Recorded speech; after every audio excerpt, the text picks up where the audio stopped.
Whether this is Black History Month or Women's History Month, we need to celebrate each other. You bring a grace to the world. Thank you. And to you, darling, darling female human beings, you are the way we all get here. Whether you've had children or not, it doesn't really matter. You bring such a special grace to this silly place. So I've got three pieces for you that I hope will simultaneously encourage you to think certain thoughts and perhaps even smile. So here we go. I'm going to take you on a little trip. This first one, with all the stupidity and mendacity and meanness, I wanted to tell you a story about a really brave and powerful man with a wonderful heart. Lech Walesa wrote a letter to the world and to the guy who's currently president of this country. The former political prisoner took him to task. This ungrateful, distasteful brutality conjures for us, they said, a horrible past. 39 former Polish prisoners took Donald to task, disgusted his behavior. Was he, as our Polish friends say, shitting above his ass? The sort of man who has also, as they say, with zero class, disparage and denounce a man of Zelensky's integrity. When this roadside barker, playing card marker, pool sharker, stalker, without a shred of decency, remarking on appreciation, while the Russians are bombing and targeting him and his nation, we watched your conversation with horrible distaste, proclaiming dissatisfaction like some Mick Jagger Rolling Stone. We gotta ask you, buddy, where's your honor? Did you leave it at home? Gratitude is due the heroic Ukrainian soldiers who shed blood in defense of the values of the free world. And meanwhile, you're complaining he didn't admire your gold. Isn't this this isn't some kind of real estate transaction? You're talking about the cards he holds in a tone quite familiar with the badgering in a Soviet tyrant's court. They said it strained their credulity that this is how he works. More like interrogations by the Secret Service in communist courts. Fulfill the security guarantees you once pledged to the Ukraine when they gave away their nuclear deterrence. Isn't that plain enough, Buttercup? 39 former prisoners signed a letter filled with horror. To see a brave man brutalized was a disgrace. There's nothing surer. Demanding satisfaction in some heinous trade transaction is beneath the dignity of the leader of a free world, and it's especially not the kind of insults that Trumpian Vance hurled. The brutes explained they had all the cards. Then they'll be celebrating, living large, while the prisoner before them would be condemned. That's all, that's it, and there's the end. 39 heroes and one gold-frosted zero. That's called Lech Walesa on TZ. Then this one. This is called, What Is It?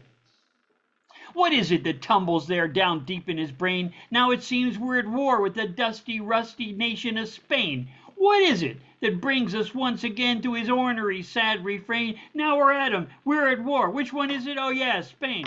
Who else has set his little hearth afire?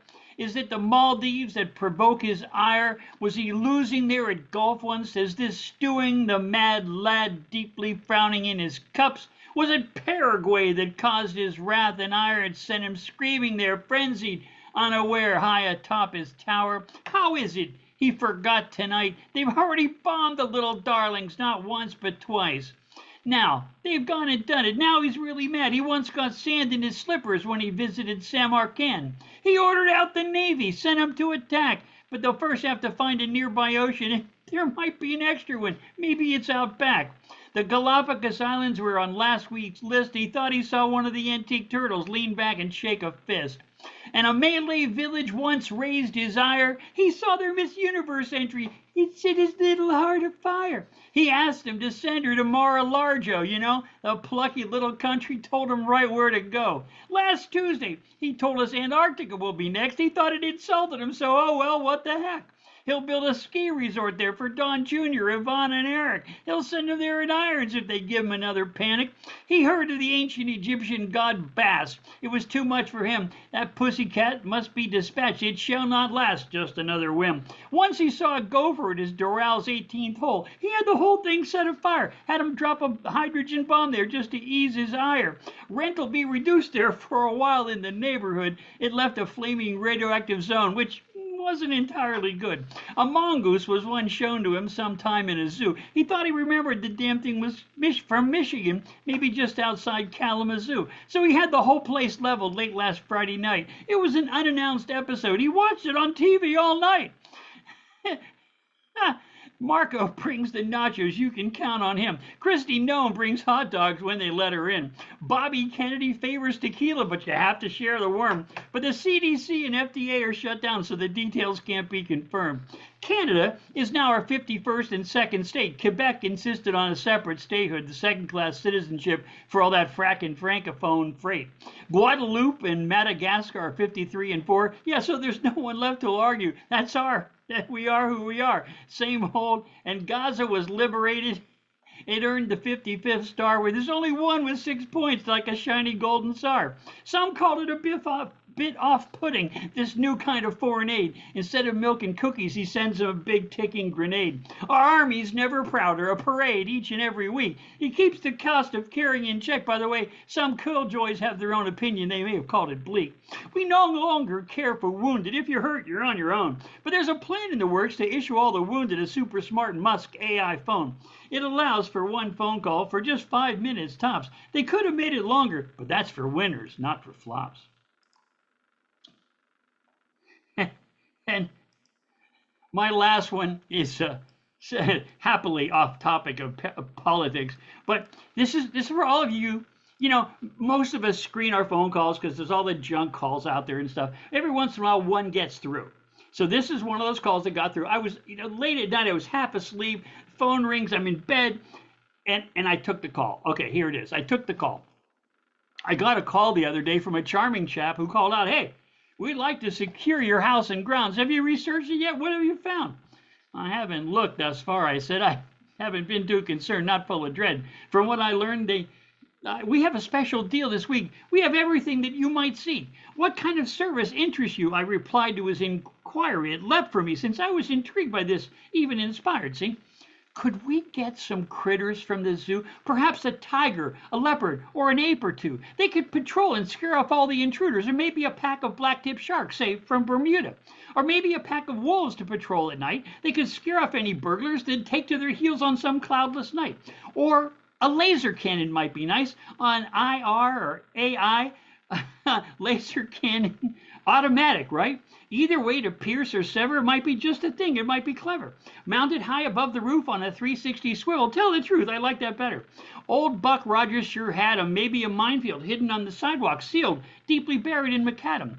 They wouldn't always need to be fatal, but certainly more dangerous than a spinning dreidel. And what do you say? Linked to an X-ray scan so we'd carefully detect whether it's a woman or a man? I'd really like a moat, of course. What do you charge for such a diggardly, dastardly, over-the-top resource? Complete with alligators or piranha, either way. What do you say? Some contingent of guards might be needed to toss them in whenever it's feeding time. Well, I was thinking a course of mines, bouncing betties, they might be fine. We need a good map of where they're placed, or else you too might get a kiss from Pretty Betty, right there where you used to have a face. Could you supply a dozen heads on spikes? It would reduce intruders. It might, very well might. He sounded sheepish in his retort. Well, he paused and said, we had something else in mind, of course, but before he could speak, I offered this while contemplating bouncing Betty's bliss. A flock of peregrine falcons, perhaps, or a brace of eagles. He started nervously to laugh. He opined it might seem regal, or even patriotic, truth be told, a touch psychotic. Well, he said, we had in mind a doorbell camera to show you who's at your door, what have you. A package, say, there on the floor, tied with an app installed there on your phone, so you could check at your house when you're away from home. So, downhearted and a bit downcast, I asked, was this all he had to offer at last? They might put sensors on the window in case someone were to climb in and break some glass. What? No wildebeest? No roaming boars? No flock of noisy gooses, swans? I implored. No moats? No laser-guided guns? Oh, gosh, I chuckled. You're just no fun. I already pay a team of orcs. They're a rowdy bunch, but they need the work. And I have a team of pterodactyls on patrol, but you know how they eat. They're out of control. I have my fun with those bastards when they call.